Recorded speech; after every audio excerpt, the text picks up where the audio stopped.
right after. Yeah, it's right after school. So be safe driving out there as you get home. Um, Today I'm going to talk about media making projects as an extension to the Solar Suitcase program that you might have just done with your students, or you might be doing with your students later in this school year. And then I'll talk about some of the resources KQED has if you wanted your students to create media to showcase what they did. So like I said, I'm Angel Valerio. I've been at KQED for about 2 years now, and before that I was a high school life science teacher, teaching primarily in Oakland, but I also taught in Los Angeles for a couple of years. And fun fact for Valerie, I'm a student teacher supervisor at USF, and I had a student teacher who was at Lincoln High School last year. So just a little connection to SFUSD. Anna already introduced yourself, so I'm just gonna keep on going. Sorry to interrupt. Do they need a job? Because we're short 10 teachers. Oh, geez, 10 teachers. Well, I actually, she took a job, I think, at Burton. Okay, we can talk offline. I just thought I'd throw that out there. We're super Yeah. short. Wow, yeah. I know, I think that her cooperating teacher also retired too. It was Miss Hernandez. Oh, yep. I know exactly who that was. Yep. She was great. Yeah, okay. So KQED, for folks who don't know, maybe Miriam, you've never heard of KQED before because it is the public media station here in the Bay Area. We're like a PBS and NPR affiliated station, but we serve educators nationwide to provide media literacy resources to teachers. And I realized I didn't share this deck, so maybe Anna, if you want to put it in the chat for folks. I know we're going to share it in the email too, but these are all live links to some of the resources that we have. And then today I'll primarily talk about the Youth Media Challenge. So we'll learn about that. We'll explore the power of STEM communication. We're going to analyze some student created media and then make connections between the Solar Suitcase program and media making. So first we're talking about the power of STEM. Y'all can just unmute. I don't want you in the chat since you both are driving. But in what ways do you have your students communicate their understanding of the Solar Suitcase in your classrooms? So are there particular activities that you do where they're communicating their understanding about the process or maybe the science? If you've done it already, or if you're haven't yet implemented the program, then what ways would you have your students communicate about that?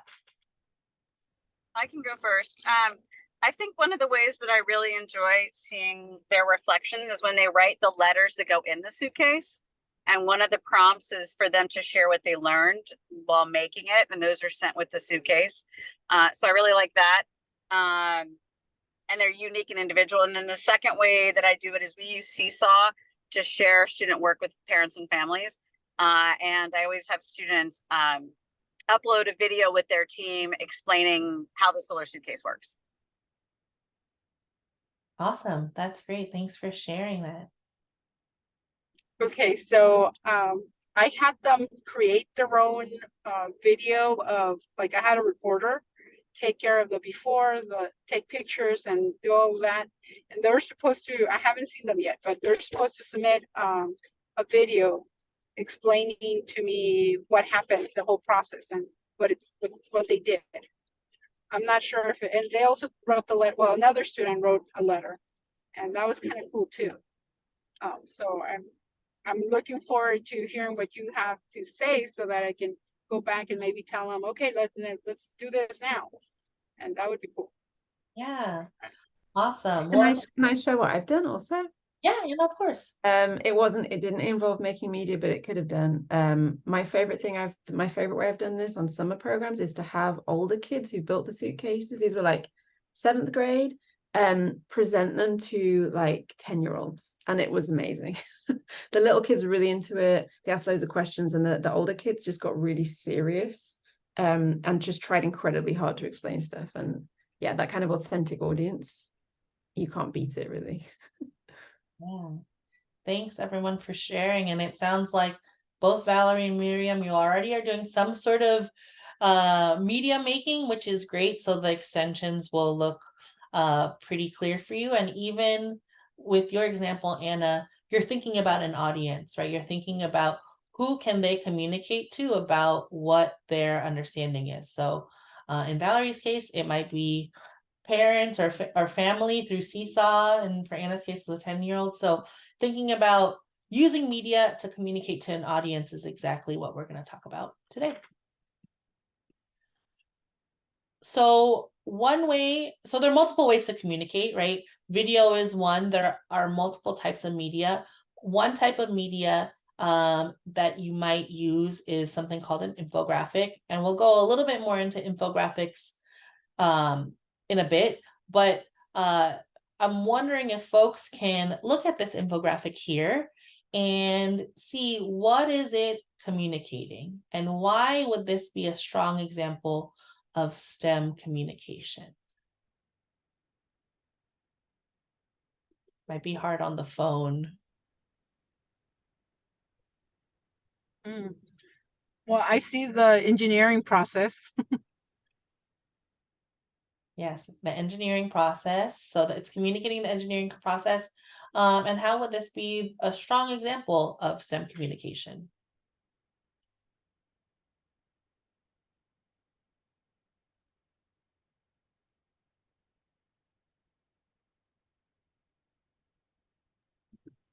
I think that's what engineering is all about, you know. You're communicating the process of whatever it is that you're creating or you're resolving or that you're building. Yeah, so definitely with this infographic here, it's pretty clear at telling you like what exactly the steps are for the engineering process. I think that this is a strong example because it also, the way that it's laid out too, helps you not just see the steps, but see that it's not a linear process, and all of these work together. And then also kind of like what you said, Miriam, communication is part of the engineering process. So we can use visuals, we can use media to more clearly communicate maybe more abstract concepts, or communicate them in a way that is more digestible or easier to understand than maybe just explaining it out loud, right? So if you're explaining the engineering process to your students, using a visual in this way might be easier for them to understand than, you know, just having it all out written in text, for example. So science communication is important because it informs and inspires public and about scientific knowledge. It also addresses urgent scientific issues and problems. It places larger technical research into a narrative to tell a story, and it makes science more transparent. It makes it more accessible, and then it also sparks more curiosity. So being able to communicate science effectively allows folks who might not access science to be able to understand it, to digest it, to also understand its place in the world and its relationship to that person, right? Why is science important to my life? And why are these issues that I should care about? And so when we're thinking about maybe the Solar Suitcase project, right? How can you communicate out about that to allow an audience to know, like, hey, this is important to know about. Maybe important to know about the communities that these suitcases are deployed to, how the Solar Suitcase works, right? Why solar energy is important. I think, Miriam, at the very beginning, you were talking about climate change, right? And fossil fuels, right? So understanding the larger context to why the information that students are learning while doing this this program is important to tell others about. And ultimately, you know, we know from our experience with COVID, right? There's a lot of misinformation that's out there about science. And when science communication is spread in a way where facts are not the foundation, right? It might make it so folks are unaware or uninformed about what's happening.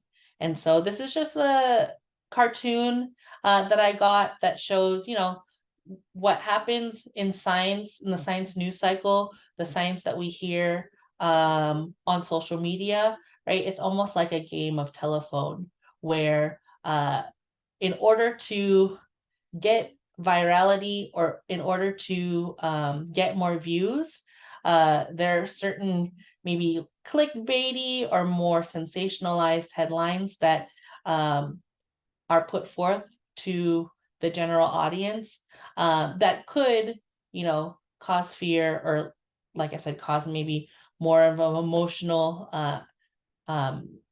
response. And so bad science communication, when it's not factual, when it's not accurate, can lead to the spread of misinformation, which is why it's important for us to have our students practice good science communication in our classrooms so that when they are out in the world or when they see science out in the world, they can kind of spot what feels like it's reliable or unreliable. And ultimately, good science recognizes that science is dynamic and it's always changing, right? So all scientific knowledge is based on research and observations and inferences that then gets put in our scientific method and has experts peer review and there's a consensus, right? But communication needs to happen so that maybe science information that is outdated or new discoveries are made is then effectively communicated to the public so everybody is informed. So with that, that's just like a very quick primer about why science communication is important. I'm sure you all both know, or everybody knows, that science communication is important because you are science teachers, right? So that is part of your job, is to have our youth be able to understand the importance of science in their lives. And so at KQED, we have something called our Youth Media Challenge, and a specific program called Show What You Know, which helps students take what they learned in their classrooms and communicate it out through media, so then they can practice communication, practice being creative, and putting forth accurate and factual information for folks to learn about. So for us, why is media the output? Media, obviously, all of our students are consuming media every day, probably on social media, TikTok, Instagram, right? And so instead of, you know, putting forth more of a consumer society, we really want to emphasize creativity and have our students leverage what they already know about media by creating media themselves. So bringing that into the classroom a little bit more. And I know some teachers are scared about that, right? Maybe because of the technology aspect of it. And then also blurring the lines between social media and what's happening in the classroom. But our students are already using it. And so it makes sense to not push it away, but embrace it in our classrooms. And I feel like media projects help students find their voice and be more creative and put their own personalities into what they're creating. It also is a chance for them to have more of a project-based connection between what's happening in the real world and what they're learning in schools. So I think the Solar Suitcase program is a really good example of a great project-based way of approaching education, right? So they're thinking about different communities that might need access to electricity. We're thinking about the importance of solar energy as opposed to being reliant on fossil fuels in this, world where we're going towards climate catastrophe. And then they are connecting it to the content that's happening in their classroom, but then using media in order to communicate their understanding and their learning, and maybe teaching their families about it, or younger students at their school about it, or a general audience about it. And media projects also build both media and traditional literacy. This is a quote from a teacher from Washington State that we always kind of highlight in our presentations. This is a tweet that he put out. This is your annual reminder that you can get students to write the longest, most detailed essays of their lives if you disguise it as a script for a video or a podcast. So this is not to trick students into writing, but it shows them that just because you are creating a form of media doesn't mean that you're not doing the skills that traditionally are taught in schools, like writing, like research. All of that is a part of creating media in order to communicate it out to an audience. And because it's a little bit more creative than maybe, just writing a report or writing an essay, students feel more engaged in writing that script for a video or a podcast or planning their infographic, right? Because they see the creative output at the end. So at KQED, we have 3 different youth media challenge projects. The one that I'm going to talk about today is called Show What You Know, which is an informational media project where students can choose any content or any media that they learn in class and create either a mini documentary, a podcast, or an infographic about it. We do have 2 other media projects that I'll just briefly mention. Call for Change is a commentary project. So students pick an issue that they care about. It could be climate change. It could be, access to electricity, right? But they write a commentary calling for change in this particular issue, and then they either make a video, audio, or editorial cartoon about it. First Person is our personal narrative project, and so students create a short film, audio essay, or photo essay about something that's happening to them in their lives. So writing a personal narrative about an experience or an event, a life-changing moment, something like that. But Show What You Know aligns a little bit more with the Solar Suitcase project because it allows students to demonstrate their understanding about the process of creating the suitcase, or the science behind it, or why it's important for folks to know about. So with the Show What You Know project, what students do is they choose any topic, concept, process they think is important for an audience to know. If they need to do research and create a plan, they can do that. Not every documentary or podcast needs research. It could be just what they learn in their class that they are then recommunicating out.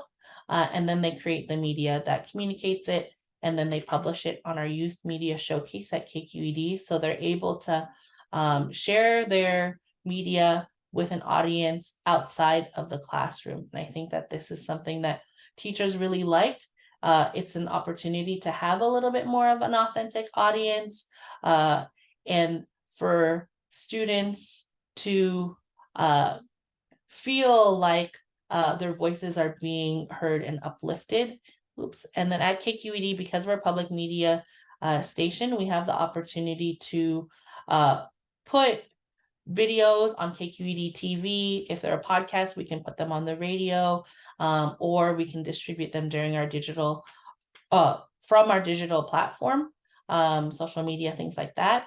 And then let me quickly show the Youth Media Showcase here. And I'm actually going to go to this front page. So this is our website, and folks can check that out in a bit. But I really wanted to first show that we already have a ton of youth from all over the nation who are submitting to the showcase. And I think one awesome thing is to see, or for youth to see what other peers are saying across the country. So you can see here, obviously we're in California-based organization, so we have most of our submissions from California, but we still have folks, you know, one school in Maine, a few schools in Florida. So you students can use this as a platform to hear and see what other youth are talking about. Then I'm going to go into the showcase, and you can see here there are many different pieces of media. So obviously today we're talking about science. All of these most recently submitted ones are about culture and identity, but you can, let's see, I can filter for climate change, and I can filter for maybe science and engineering, right? And you can see all of the different pieces that students have created. So for example, this is a editorial cartoon that a student created. And then let me see here. If I just click in here, this is a podcast. Let me see if there are some videos here, and we'll watch one in a bit. Yeah, this is a video about coffee. So there's so many different topics that students can choose from, and then they can create media about it and then put it on our showcase. So this showcase, our Youth Media Challenge, is open for grades 6 through 12 throughout the school year. As the teacher in your class, you know your students the best, you know your curriculum the best, and your pacing plan the best. And so there isn't really a deadline per se, because we really want it to be flexible for teachers. We do have modifiable curriculum that is in both English and Spanish, and in Google Docs. So you can edit, you can take the resources that you want, you can leave the ones that you don't want. I know sometimes when I have seen curriculum, it's been in like PDF file. So there are certain things where I'm like, oh, I wish I can just do this section, but I can't edit it. And so knowing that, we made all of our curriculum on Google Docs. And our showcase is, our Youth Media Challenge is a challenge, it's not a contest. And so any student work that wants to be published to the showcase will be published. We do review for content in case there's anything that is inappropriate, but all student work of all levels is on the showcase and published as is. You might have heard of like the NPR podcast challenge, for example. That is a contest. And for this, we just want all students to publish if they want to. And a lot of students, for example, for that podcast contest, they'll publish to our showcase and they'll submit to the contest too, because at the NPR podcast challenge, they don't publish all student work. And sorry, that's my cat sneezing if you hear my cat sneezing. And then, like I said, there's certain voices that we do elevate to broadcast based on what the content is. If, say, we have a story that's coming out related to the topic that the student created, sometimes we'll link it at the end of the story. So the actual news story will come out, and then there'll be a part that says, you know, hear what youth have to say about this particular topic. So that's pretty cool as well. And then We do have connections with other local PBS stations.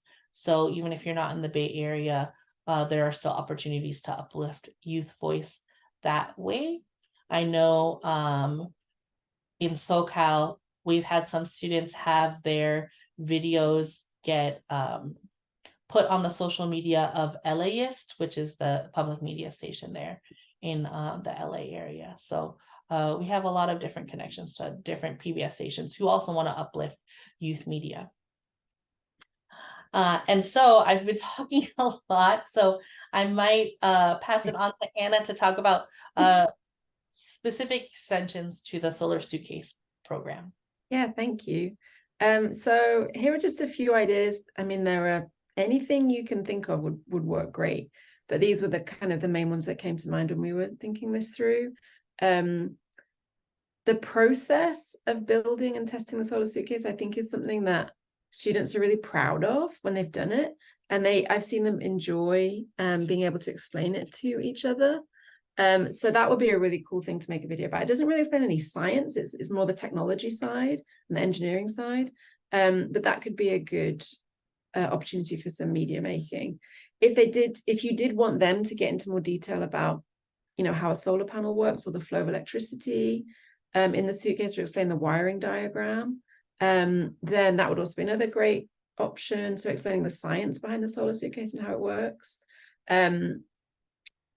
Or if you wanted to look more at the human side of things, if you're deploying your suitcase internationally, you can find out more about where it's going, and do some, and that would require doing probably a bit more research on that deployment community. Or if you're deploying it locally, you can do some research there as well and have the students make a video that gives some more context to how the Solar Suitcase might be used.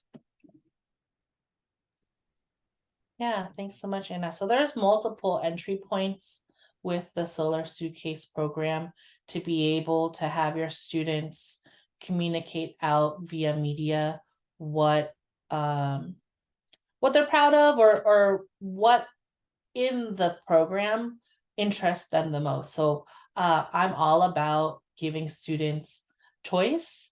And so you could say, you know, at the end of creating our suitcase, right, of all the things that you've learned, like, make media to communicate it out to your parents. So I think that thinking about an audience, and then thinking about the media type, and thinking about what they learned, that can allow them a lot of flexibility, because they can talk about the process, they can talk about the science, they can talk about the impact. There are a lot of different ways to do that.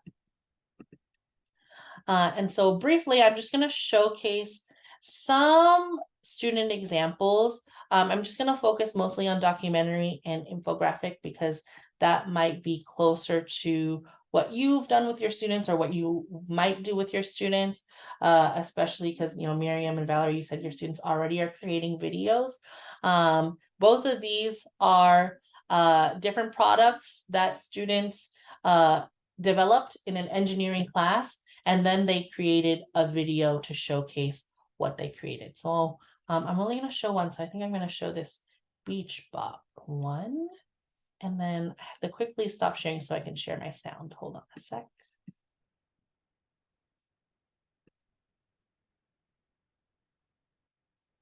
Sound. Okay, here we go. So here's the beach bop. Oops. We are Team Starburst from California, and our project is called BeachBot. The beaches around us are getting dirtier and dirtier. You might be thinking, how can one piece of trash turn into a worldwide disaster? But that's the problem. It's not just one piece of trash. It's millions. Many of us have seen people litter, but where does all this trash end up? The answer to this question is the ocean. According to our research, cleaning up the beach can have so many different benefits to our environment, such as keeping toxic chemicals out of the water, saving marine animals, and preserving our natural treasures. Our engineering goal is to build a robot that travels the beaches and picks up trash using a scooper. It will filter out sand using a mesh bottom, so we only collect the trash. Before building our final design, we came up with a couple of rough designs for our prototype, including hand-drawn sketches and Tinkercad models. We also talked to our fellow peers and received some feedback from them, such as adding a flashlight to our robot to help it see in the dark. Additionally, we reached out to a number of universities, marine biologists, and teachers through email and phone, and asked for any feedback or improvements. We came up with a list of design criteria and constraints which our robot must follow. Unlike other solutions, our solution is cost-efficient, small, compact, and portable. We built 2 designs for a robot which we tested in a local sand park. The conveyor belt design wasn't able to pick up trash by itself and needed a lot of human assistance. However, the scooper design worked much better. It met all of its design criteria and constraints and was able to pick up trash. Shown above is our code for our final scooper robot. There are many future advancements for our prototype that we hope to incorporate in the future, such as improving our conveyor belt and making it waterproof. Thank you for watching.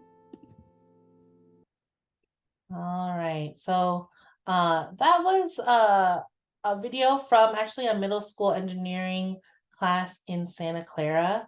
Clearly, this was a more comprehensive project because you saw that they communicated with universities and they went through the full engineering design process. And so this might feel like this is a lot to do in your classroom after doing the Solar Suitcase, but this is just an example of how this engineering class was able to leverage media to be able to have their students really communicate what was the process that they went through in creating their BeachBot, showed how their BeachBot worked, and then the importance of why they created the thing that they created, which was to clean up the beaches, which they saw was really dirty and impacted marine life.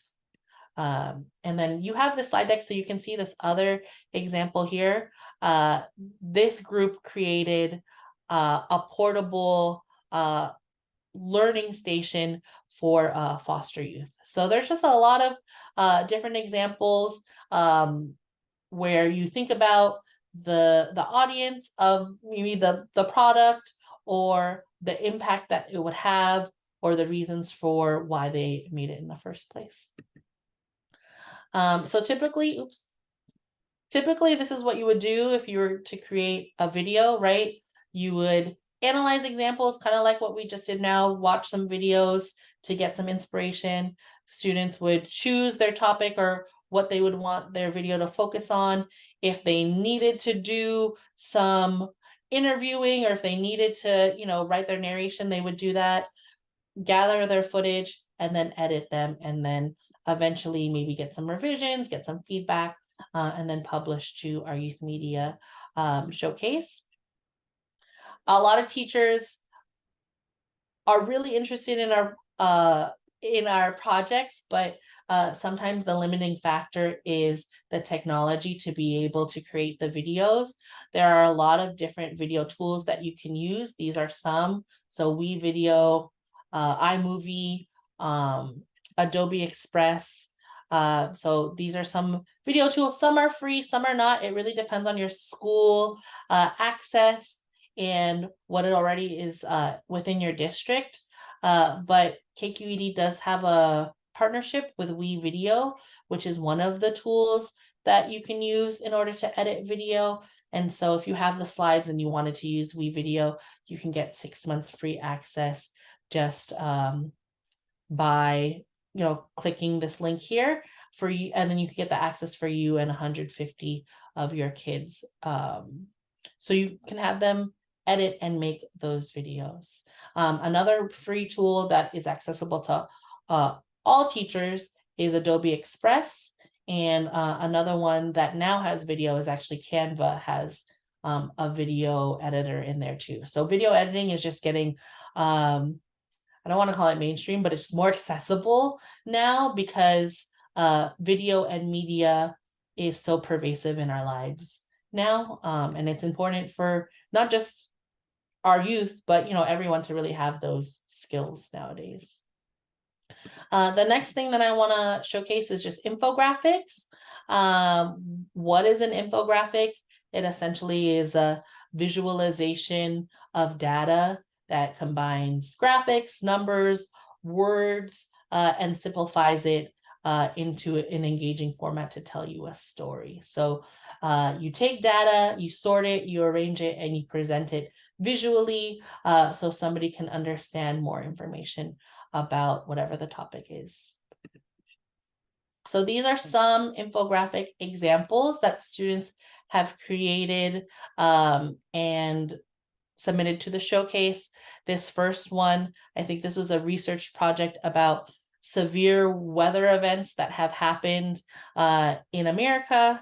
And then the second one is about plastic buildup. This actually was an engineering one too. So I think that they created this sea bin is what they had called it, which I think it helps collect plastic that they find in the ocean.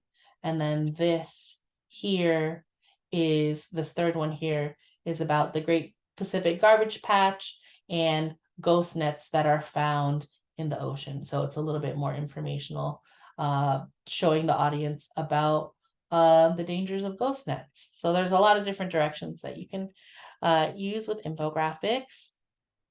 And then similarly, in terms of implementing in your class, you would have students, analyze examples, look at maybe some professional infographics, some student created ones so they can get inspired.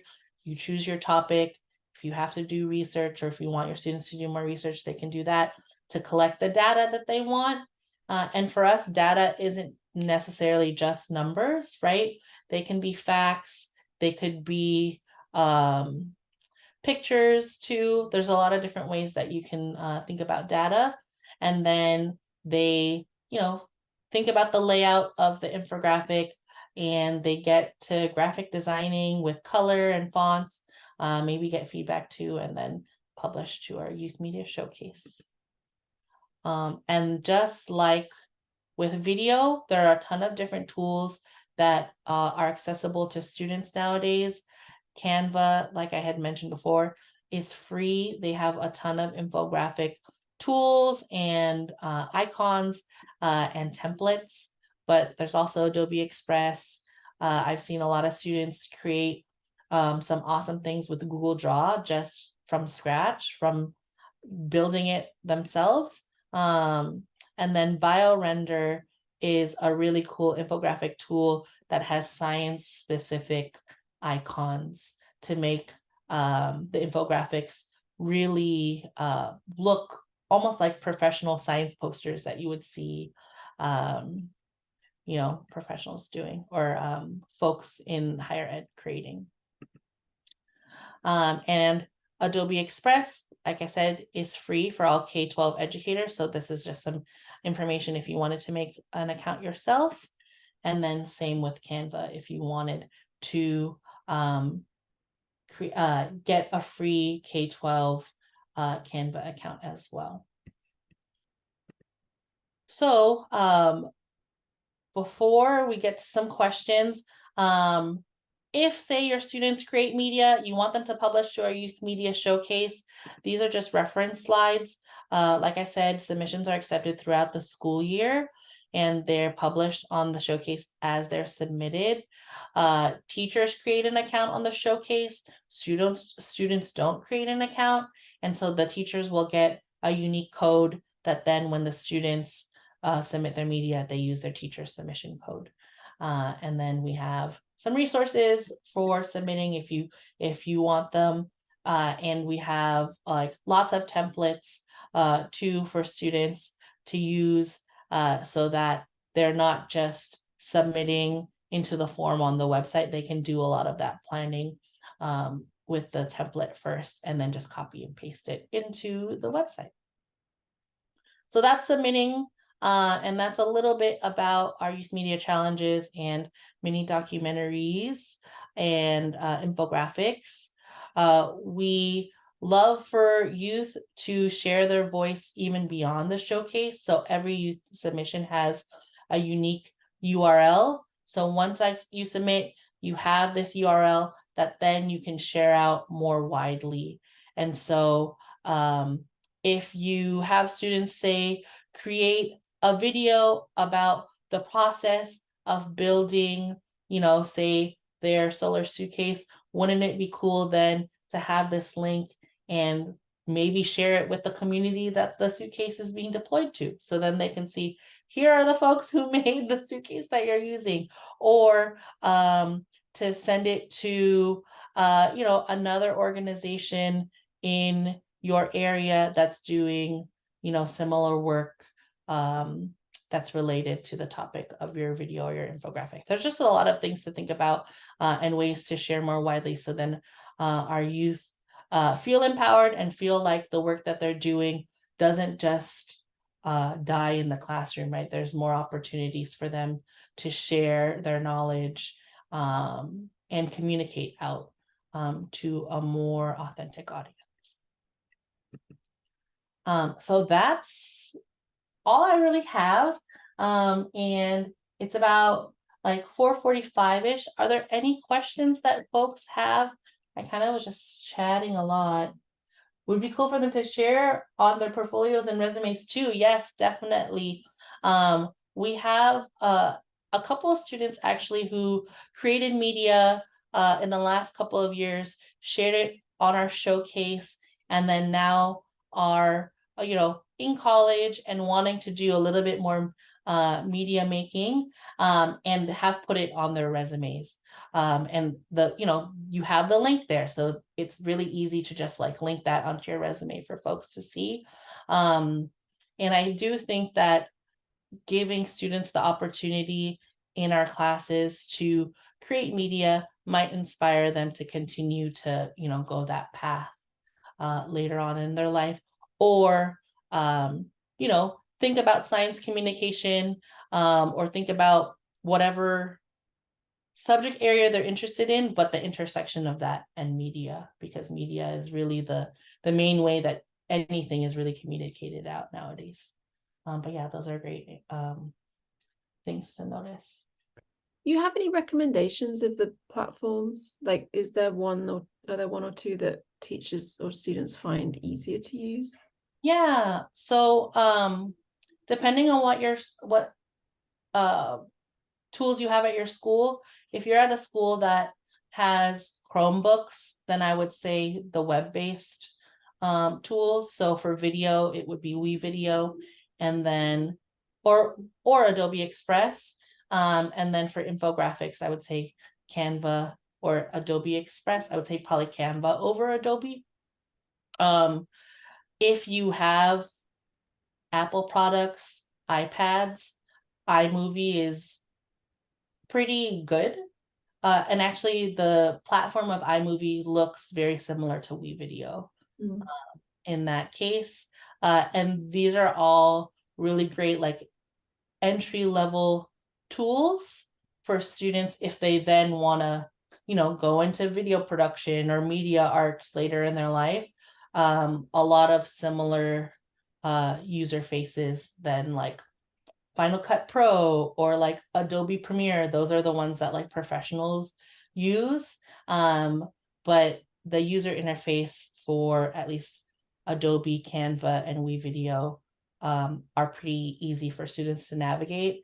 And you would be surprised that it's pretty easy for students to like get the hang of it. I think because all of our students are digital natives, right? It's easier for them to navigate some of these tools than maybe I would or other teachers would, because they're just used to like being on their phones and being on their computers and playing video games and all of these things that help them explore more.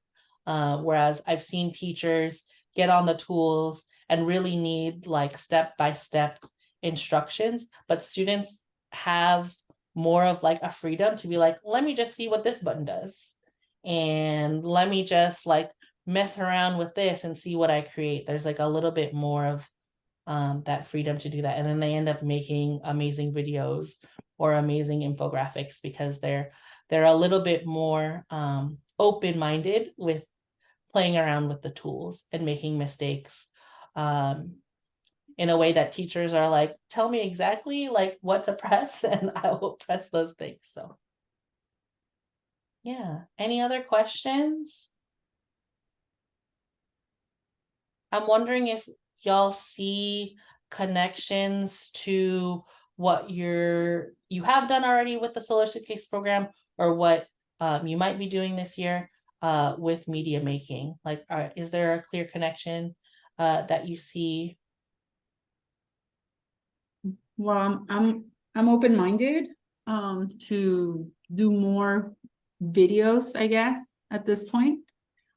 So like I did the video because it was one of for the suitcases, because it was one of the jobs that the kids had.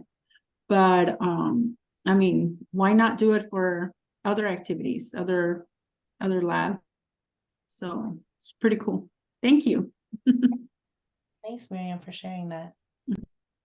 Yeah, no, I'm really familiar with the KQED, and I always listen to the ones where the students enter the contest and all that.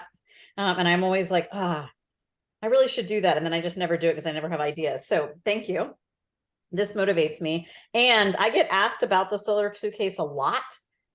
So just this week, we took one of the Solar Suitcase last week with us to the Federal Department of Education and State Department of Ed. We're visiting schools in SFUSD, and we took one, and a lot of people had questions, and I can send them to the website, but I think it'd be cool to say like, oh, here are these student videos that were created about it as a way to share. And then all of my students create portfolios of their work, and they keep track of it through the 3 years in our program. And so usually there's just a photo of the suitcase, and I think it'd be way more powerful to have video. And I really like your idea about choice, and I like the ideas of the potential topics, either like what it took to build it, or the community that's going through, or the design thinking process, or that. So yeah, I think I'm going to do the same thing. I'll give it a whirl, and every year make it better, right? Yeah, awesome. Thanks. Those are really great reflections, and that's super awesome that you were able to show the Solar Suitcase to those like super important. Yeah, that's amazing. Education. Cool. Well, we have like 5 more minutes left. These last slides are just some workshops that we have at KQED that are online if folks wanted to learn a little bit more, especially if you really wanted to dive deeper into like the video making process, right? All our workshops are free. All of these are online. And so we really pride ourselves in the pedagogy of learn by doing. So in every one of our workshops, which is why they're like sometimes an hour, sometimes 2 hours long, we have teachers create media. And so if, say, you wanted to do this student created video project workshop with WeVideo, we would lead you step by step into how to edit on WeVideo. And then you would create your own model that then you can use in your classroom to show students, or will help inform you if you are implementing these projects in your classroom. So these are just some upcoming workshops. If you have the slide deck, you can check those out. And then we also have a platform called KQED Teach, which has 11 self-paced courses that also free because we're public media. And if you really wanted to do a deep dive into making infographics or making video or science communication, we have self-paced courses that you can check out there. You can think about it almost like a digital textbook in that case. And then if you do one of these courses, at the end, you get a certificate that then you can use for PD hours, or there's a way to get CEU credits from taking them too. So definitely check that out as well. And here's my information. If you want to reach out to me, talk a little bit more, happy to show some of our resources, or connect even further about how to do this in your classroom. Cool. And that's it. That's all I have.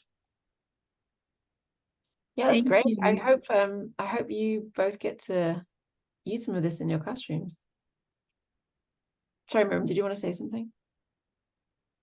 Just wanted to thank you. That was awesome too. Yeah, thank you for being here, and both of you joining in the car and wanting to learn more about media making in the classroom.